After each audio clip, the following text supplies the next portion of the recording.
Take it. Take it. Take it. Take it out. Lesson 1.1. Create your first video recording with Screencastify. Give Screencastify a try. Select it on the upper right corner of your screen. Select it.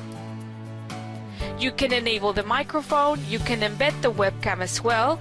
You can record the desktop or only the browser tab. This is entirely up to you.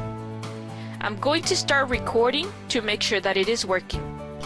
The countdown will help you get prepared to begin the recording. To stop the recording, go back to the Screencastify option and then select from the Play menu options, Stop.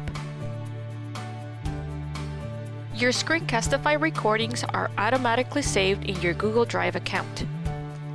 Feel free to modify the title of the recording. Once you title the recording, click Save. Please note that Screencastify free version does have limitations. Reference Screencastify FAQs for more information.